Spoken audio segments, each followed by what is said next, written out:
Joining us now to review some of the headlines of today's newspapers from around the world is Arise News analyst, Great Malabite, Emmanuel Efeni. Good morning, Emmanuel. Good morning, Ruben. Good morning, Ayo. Good morning, Rufai. Yes, we start the review with this day Nigeria's newspaper of record. We start with the story above the masthead window story. We call it Otedola comments Sanwo-Olu on successful completion of Lagos Blue Rail. Calls on Lagosians to continue to support governor in his quest to deliver more world-class infrastructure for the benefit of the people. Of course, Femi Otedola, billionaire, businessman, philanthropist, a Lagosian, he must be proud of what the Sanwo-Olu government has done in delivering at least the mile 2 to Marina leg of the blue line. And we just hope before long, according to the governor, in few months' time, the other part of the blue line will also be commissioned alongside other bridges and new roads that will make life easy for Lagosians. So, Otedola commending the governor of Lagos State, a proud indigene of Lagos State.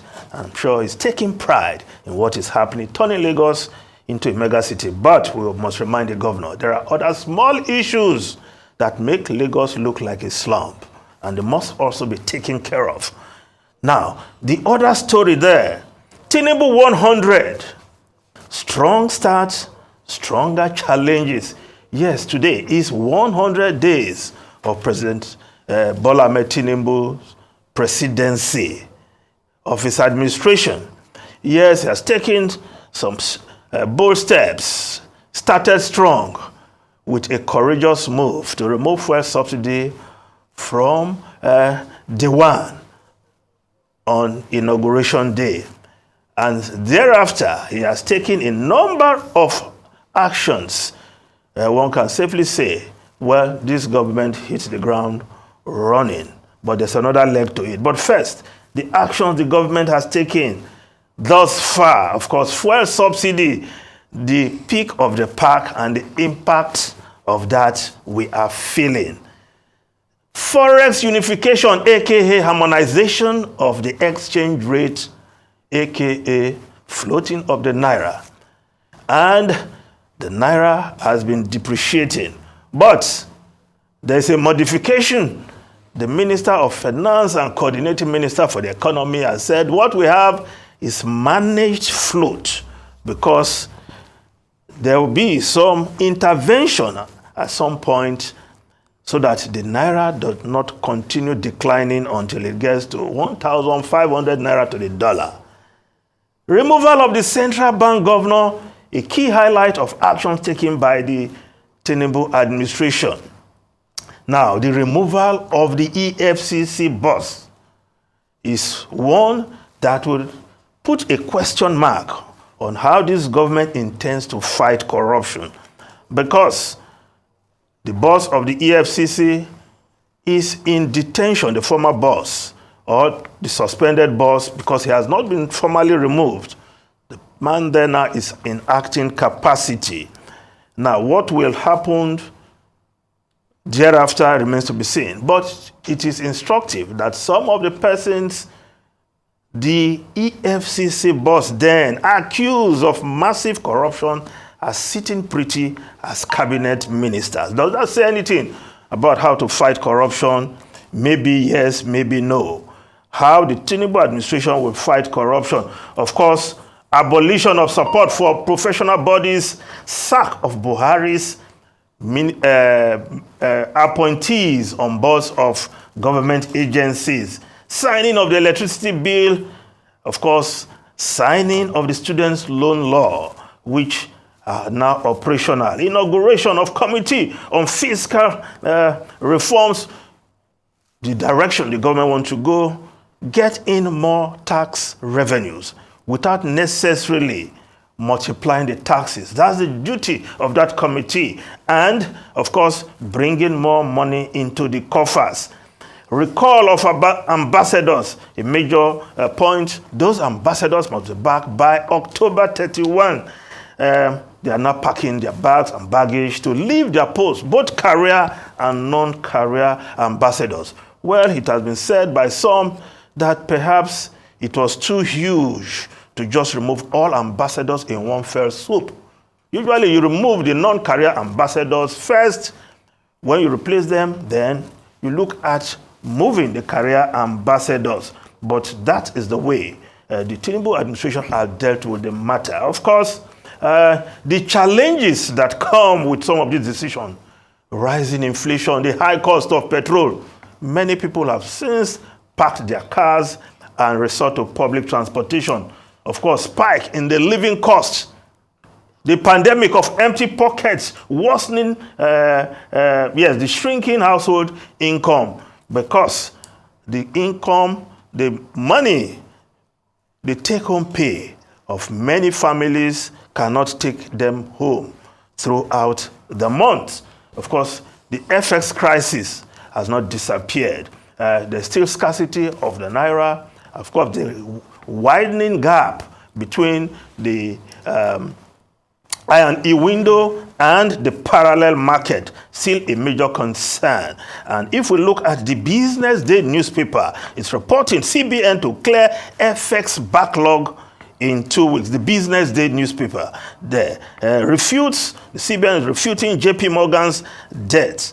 Increased FX inflow fails to lift reserve the value of the naira. While the Nation newspaper will break all barriers. The Nation newspaper will break all barriers for investors. Tinubu assures billionaire Indian businessman OK's automobile manufacturing deal with Nigeria. Talking about, that's the Nation newspaper, talking about the trip President Bola Ahmed Tinubu has made to India to be part or to be around the G20 meeting, because Nigeria is not part of that G20 meeting. But we'll have good conversations on the sideline, and one of the impact of that is that Indian billionaire has reached a deal to manufacture cars in Nigeria, and we'll see how that pans out. Now, the Guardian newspaper, subsidy returns as federal government leverages NMPC to manage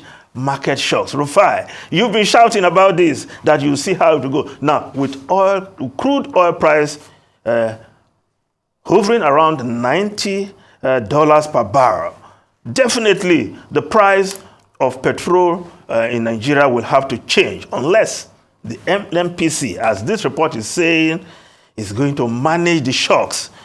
Another way of bringing in subsidy as well. Because the Daily Independent newspaper is also reporting 2012 fuel price subsidy was mere politics.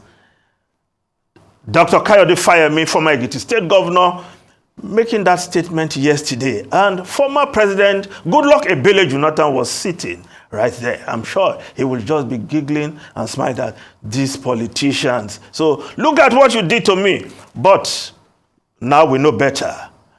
Those who championed the anti-fuel subsidy removal in 2012 are now in government.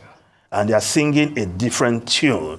Now, the Daily Trust newspaper, Nigerian pilgrims asked to deposit 4.5 million naira for 2024 Hajj. Dollar fluctuation, our major problem.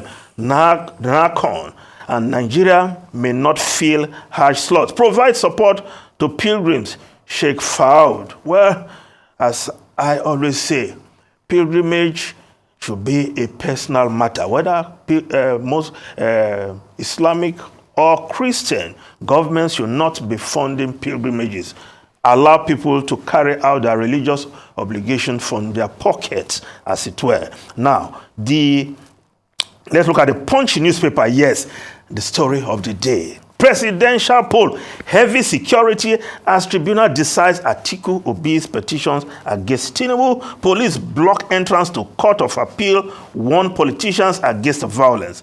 5 justices decide Atiku Obi's petitions today. Security agents patrol Abuja. Yes, today is decision day after many weeks of hearing and positioning by the councils of the challengers and the winner of the 2023 presidential election, Bola Ahmed Tinubu.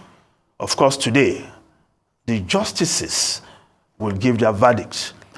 The venue is the Court of Appeal, sitting as the Presidential Election Petition Tribunal, and we are all going to wait and listen, as this will be televised live across the globe, because Arise News will be taking it to all nooks and crannies of the world via our channel. Now, the Nigerian Tribune also reporting that story. Tight security as court delivers presidential election verdict today. And the Daily Sun newspaper called it simply Judgment Day. But, of course, whoever comes out victorious today, there is still another chance. And that will be at the Supreme Court, where the finality of that court will be put to test. And of course, once it rules, that will be the end of the matter. Now, the New Telegraph newspaper, fuel pump price may hit 800 naira without government intervention. Ipman says fuel scarcity looms in eastern Nigeria.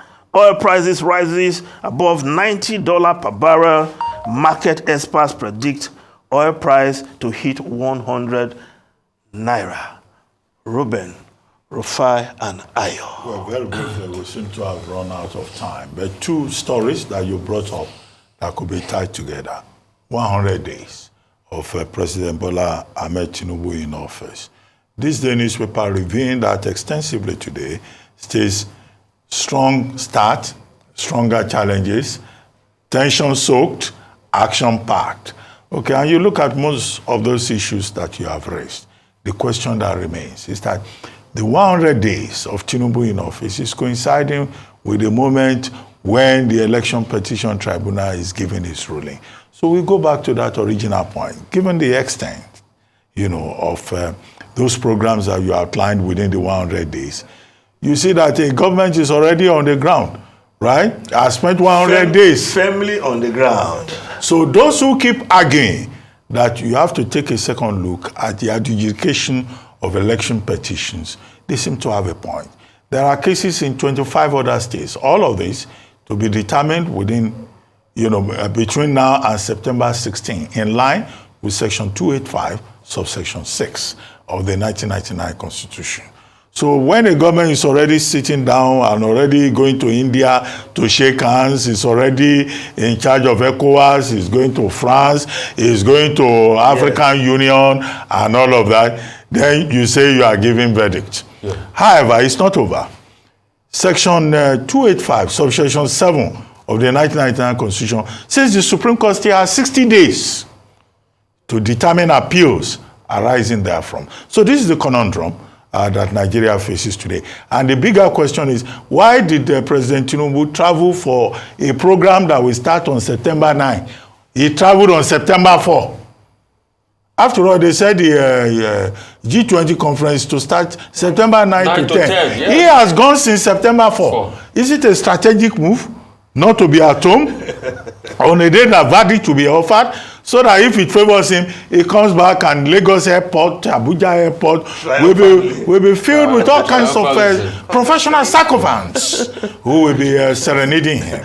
But that remains to be seen. Thank you very much, Emmanuel.